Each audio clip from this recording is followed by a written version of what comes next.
Bonjour et bienvenue dans ce 10e épisode, ici sur Danser avec la vie. Je m'appelle Ticia, je suis coach en développement personnel et aujourd'hui nous continuons notre exploration des émotions qui façonnent nos relations avec les autres. Nous avons ouvert ce grand chapitre des émotions qui influencent nos relations en explorant l'amour. L'amour n'est pas seulement un sentiment mais un choix et une construction. Nous avons vu comment différencier l'amour sain de l'attachement toxique et nous avons découvert comment aimer sans se perdre en conservant notre individualité et notre équilibre.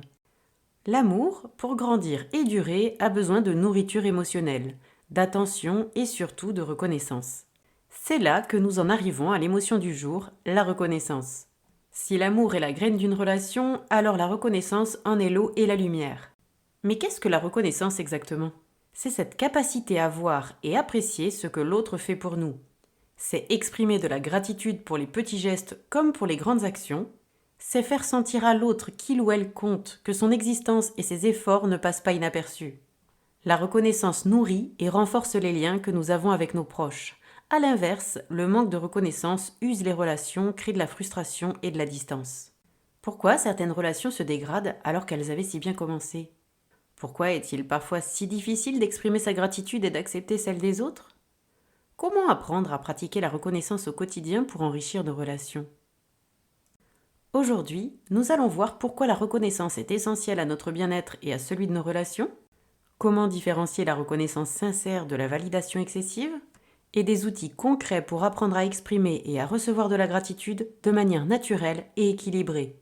Parce que dire merci, c'est bien plus qu'une simple politesse. C'est une véritable clé pour construire des relations solides, joyeuses et durables.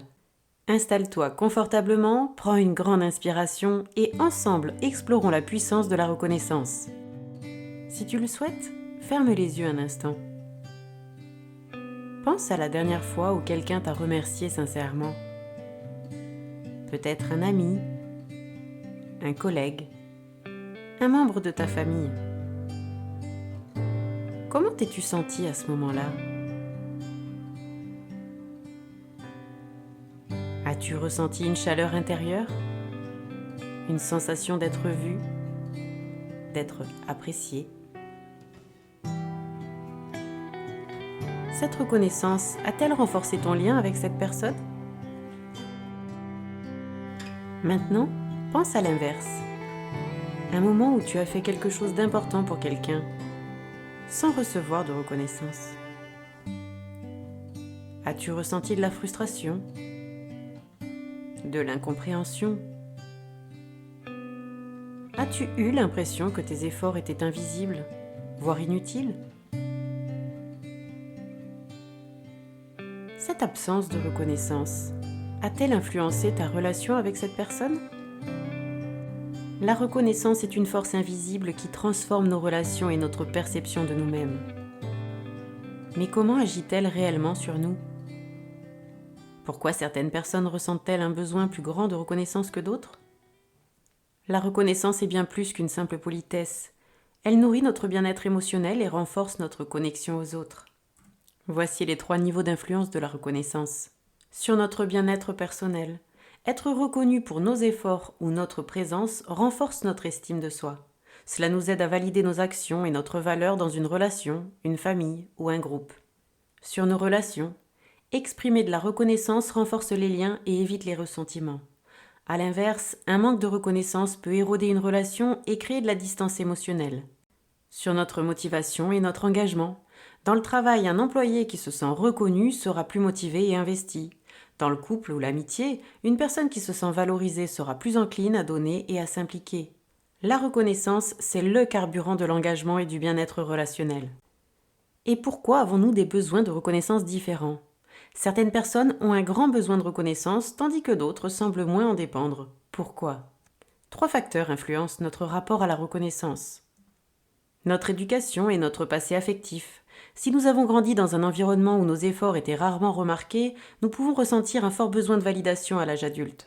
A l'inverse, si la reconnaissance était naturelle et fréquente, nous avons moins besoin de l'attendre des autres pour nous sentir bien. Notre personnalité. Les personnes ayant une haute sensibilité émotionnelle ressentent plus le besoin d'être reconnues et valorisées.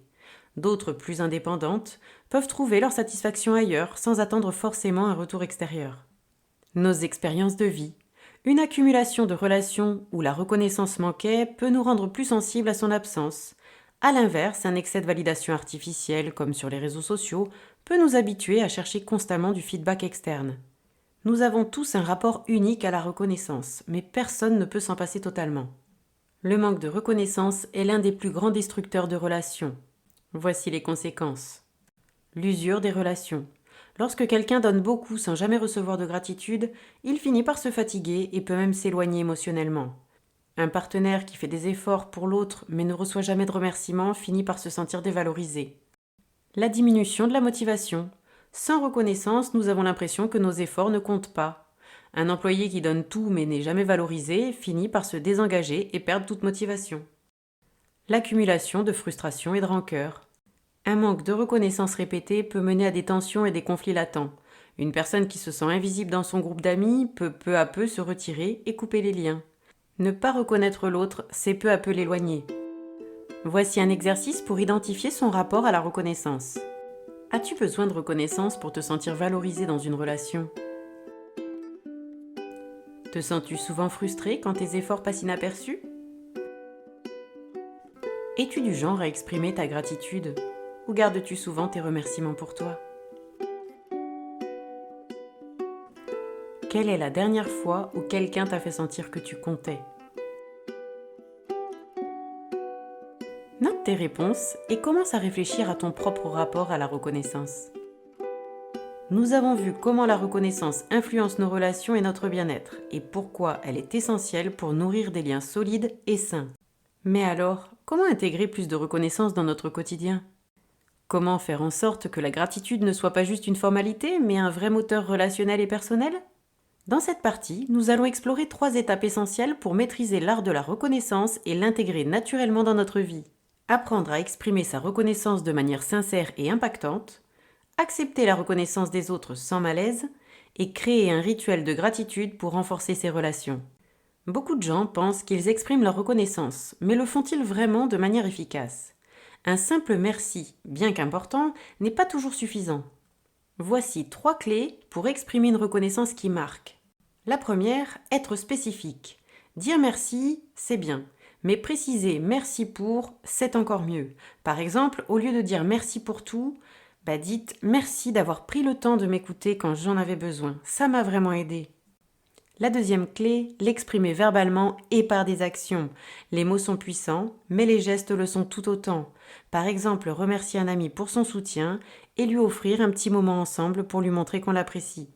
Et la troisième clé, faire de la reconnaissance une habitude et non une exception. Plus on exprime sa gratitude, plus elle devient naturelle et renforce nos relations. Voici un exercice express.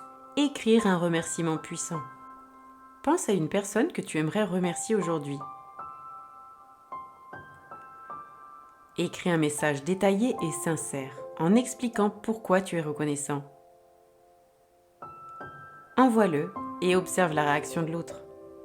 Un merci précis et sincère a bien plus d'impact qu'une reconnaissance générale et automatique. Pourquoi avons-nous parfois du mal à accepter un compliment ou un merci ? Certaines personnes rejettent ou minimisent la reconnaissance qu'elles reçoivent. « Oh, c'était rien du tout. Pas de quoi, c'est normal. Je ne fais que mon travail. » Voici les 3 raisons pour lesquelles nous avons du mal à accepter la reconnaissance. Une éducation où il fallait être modeste. On nous a appris à ne pas se mettre en avant, ce qui peut nous rendre mal à l'aise quand on reçoit un compliment. La peur de paraître prétentieux. Accepter un compliment ou un remerciement peut donner l'impression qu'on se vante, alors qu'en réalité, c'est simplement une validation de ce qu'on a apporté. Le syndrome de l'imposteur. Certaines personnes ont du mal à croire qu'elles méritent cette reconnaissance et la rejettent automatiquement. Voici un exercice express pour apprendre à dire merci avec assurance. La prochaine fois que quelqu'un te remercie ou te fait un compliment, résiste à l'envie de minimiser. Réponds simplement « Merci, ça me fait plaisir que tu me dises ça ». Observe ce que ça change en toi. Recevoir la reconnaissance des autres ne signifie pas être arrogant, mais simplement accepter la valeur que l'on apporte. Et si la reconnaissance devenait une habitude naturelle dans nos vies ? Intégrer la gratitude dans son quotidien permet de renforcer ses relations, de diminuer les tensions et d'augmenter son bien-être émotionnel. Voici 3 pratiques simples pour cultiver la reconnaissance au quotidien. Le carnet de gratitude. Chaque soir, écrire 3 choses pour lesquelles on est reconnaissant dans la journée. Le message surprise. Une fois par semaine, envoie un message spontané à quelqu'un pour le remercier d'une action passée ou récente. Et l'expression directe de reconnaissance. Au lieu de juste penser du bien de quelqu'un, dis-lui directement. Voici un exercice express pour te montrer comment débuter ton rituel de gratitude.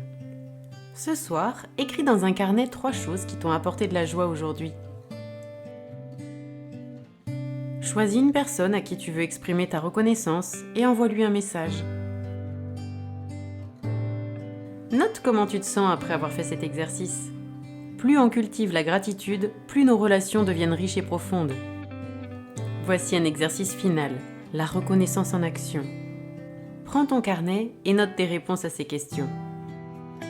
À quand remonte la dernière fois où quelqu'un t'a exprimé de la reconnaissance ? Comment cela t'a-t-il fait sentir ? Exprimes-tu assez souvent ta gratitude envers tes proches ? Quelle est la dernière fois où tu as regretté de ne pas avoir dit merci ? Quelle petite action peux-tu faire aujourd'hui pour montrer ta reconnaissance à quelqu'un ? Note tes réponses et commence dès aujourd'hui à intégrer plus de gratitude dans ta vie.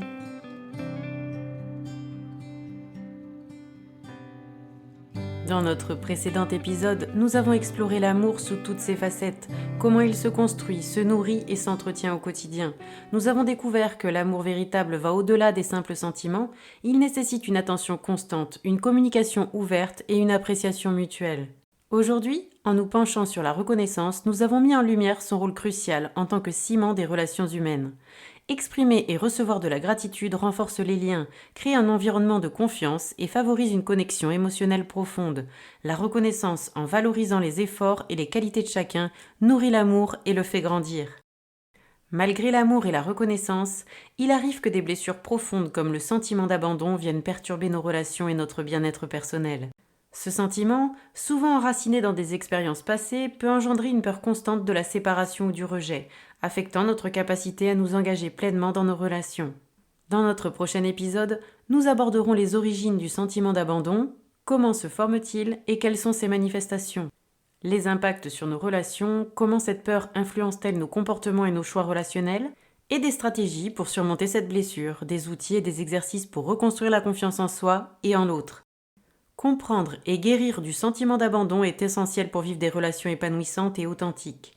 Ensemble, nous explorerons des pistes pour transformer cette peur en une force et ainsi avancer sereinement sur le chemin de la guérison émotionnelle. Si vous souhaitez aller plus loin dans votre exploration de la reconnaissance, je vous ai glissé quelques lectures précieuses dans la description du podcast. Je tiens à vous remercier chaleureusement pour votre écoute et votre fidélité. Si cet épisode vous a plu, n'hésitez pas à le liker et à vous abonner. Votre soutien est précieux et m'aide à continuer cette aventure. À très bientôt pour une nouvelle exploration au cœur de nos émotions et de nos relations.